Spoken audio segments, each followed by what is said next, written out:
Welcome to the Tuesday edition of Juan's World. I'm going to be starting a series on colors today. May continue it on Friday, may get into ragu bolognese, don't know. We'll have to see. I'm going to start with the color brown, because brown to me is potentially the most interesting, certainly one of the most interesting of all the colors for a number of reasons. One of them is that when people are asked, what's your favorite color? That's when people in the United States, I don't know about other cultures in the world, when people in the United States are asked, what's your favorite color? Only 1% say brown. So it's not a popular color, or maybe it is more popular than people think. Let's get into it.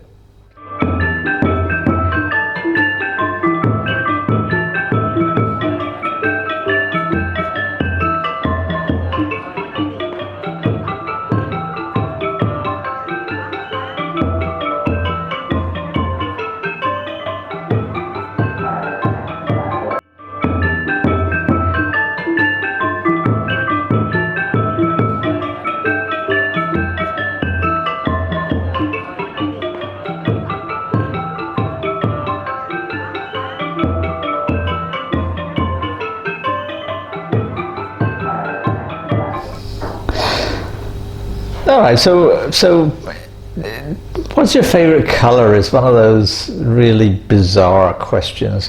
One of my students, when I first started working in Cambodia, asked me that, because I have a habit when I begin classes of saying, ask me anything you want, with the proviso that I'm not going to answer every question, but I'll do my best. It just depends how personal you get and how interested I am in answering that particular question. But on the very first day of my classes in Cambodia, one student said, what's your favorite color? And I thought about it for a while, and I decided to say blue.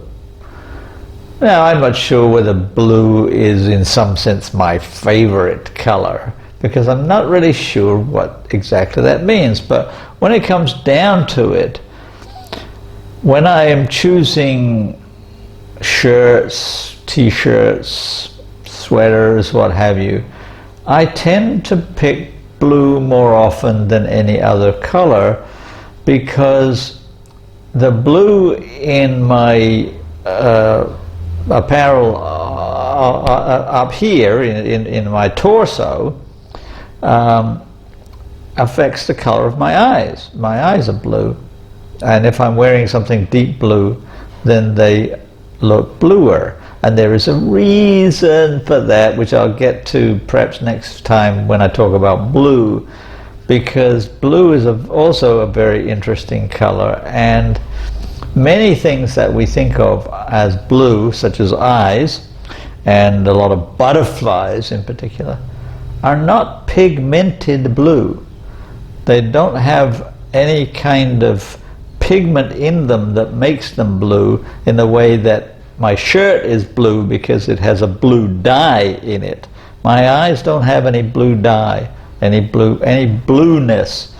It's the shape of the iris itself that causes the blue part of light to be reflected out and not other parts. So it's a matter of refraction of light rather than of pigmentation.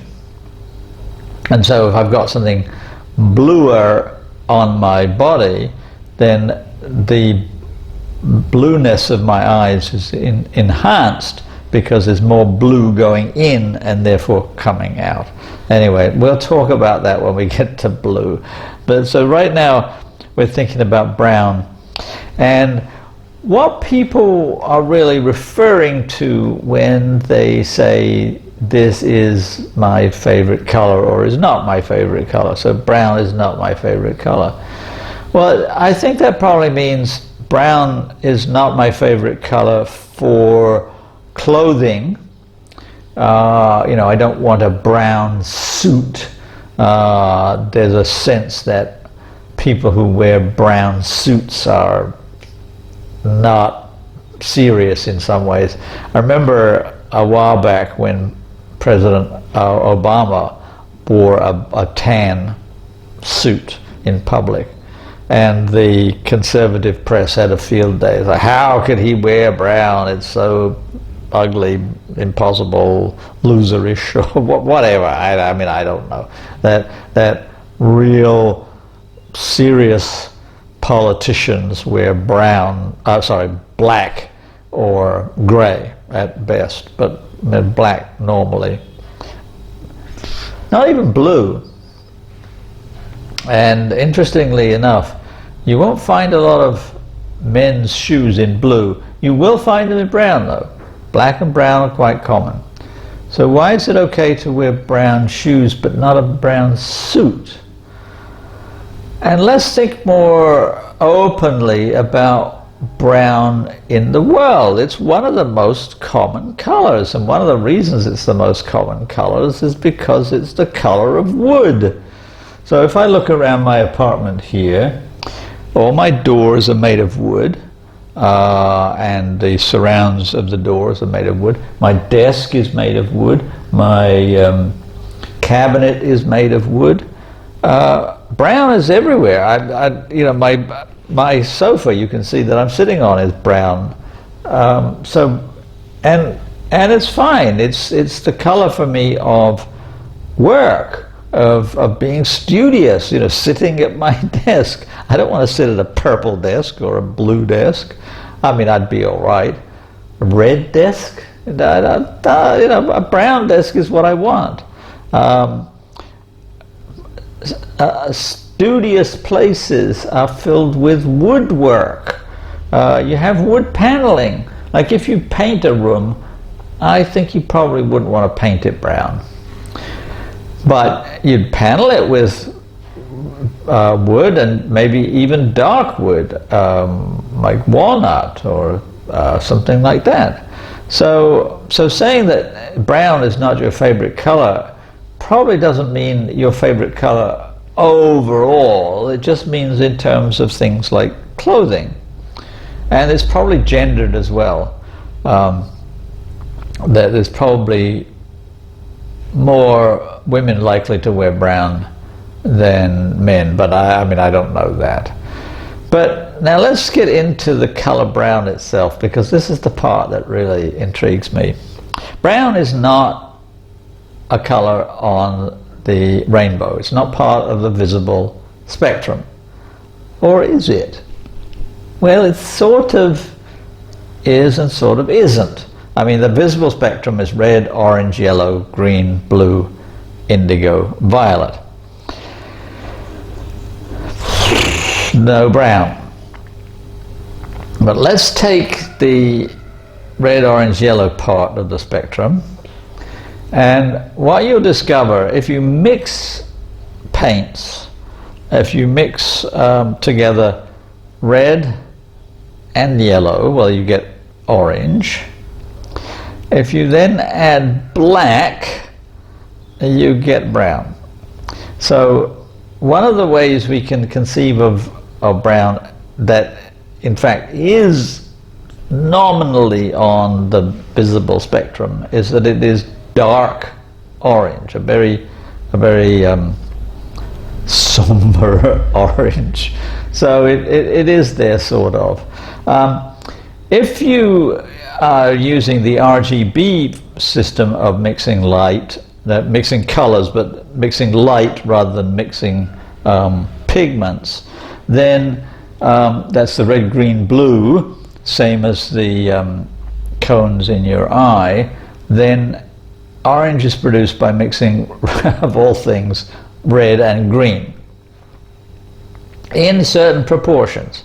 You can't just mix any red and any green. You have to do it in the correct proportions. But that will give you brown. And brown is a very interesting color in another way, in that many cultures do not have a specific word for brown.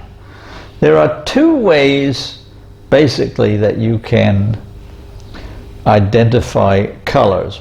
One of them, they're called basic color terms in anthropology. That means that the noun that you use, or adjective I guess it is, adjective and noun, is strictly a name of that color. It's not the name of anything else.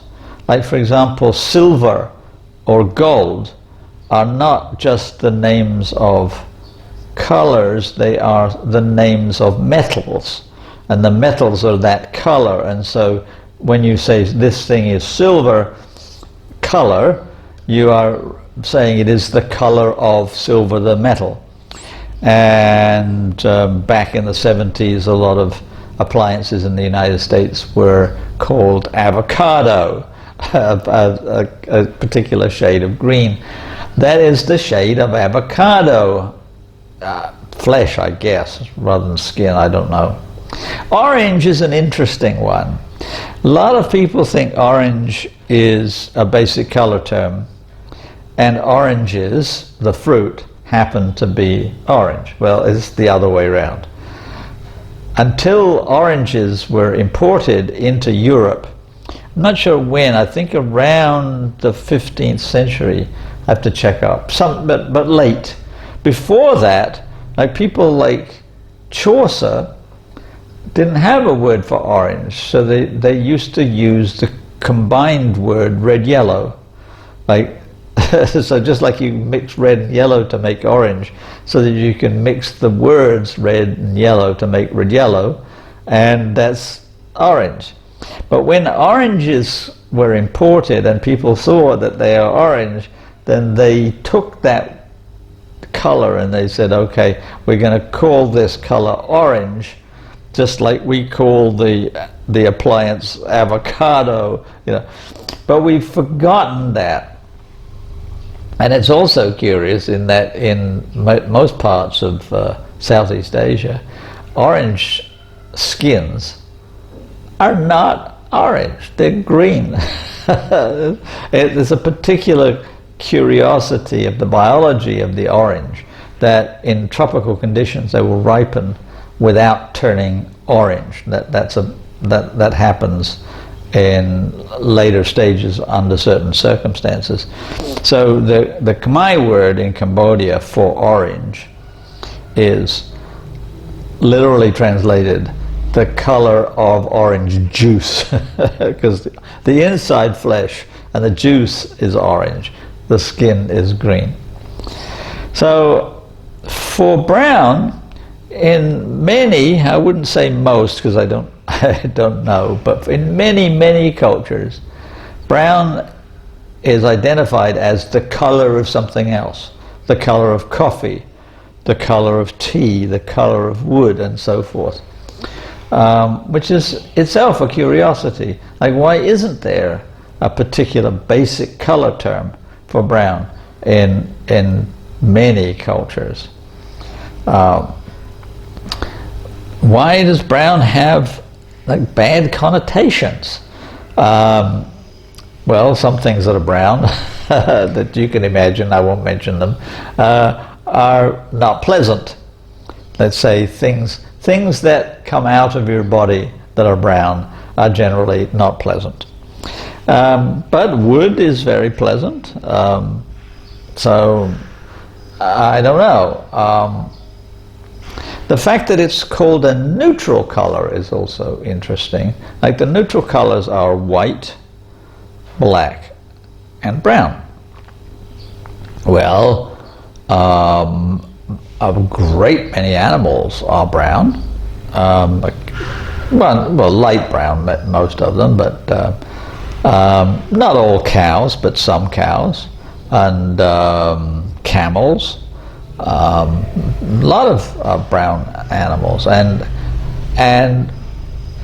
there are wools from different animals, including sheep and goats, that are brown, and that are made into various colors of tweed. And that there's nothing wrong with tweed. Like, there might be something wrong, like some people might really seriously object to a brown suit, but a tweed jacket, that's very traditional and typically brown.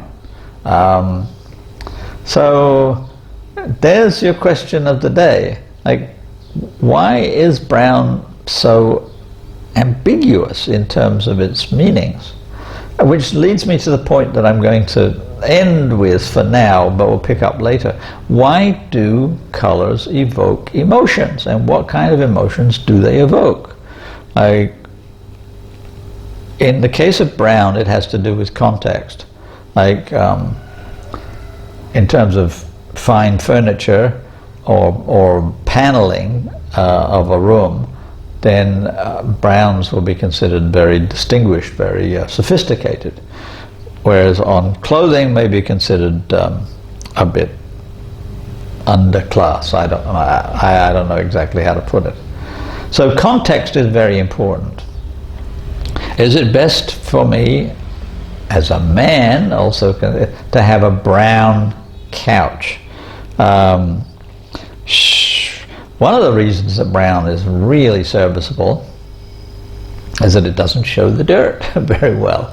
Why doesn't it show the dirt? Because the dirt is brown, right? And that's why British soldiers began wearing brown uniforms in India. Originally, the soldiers from Britain in India wore red uniforms, and of course they stood way out. And so they started wearing dust-colored uniforms, which were camouflage. Dust in Hindi is some form of the word khaki.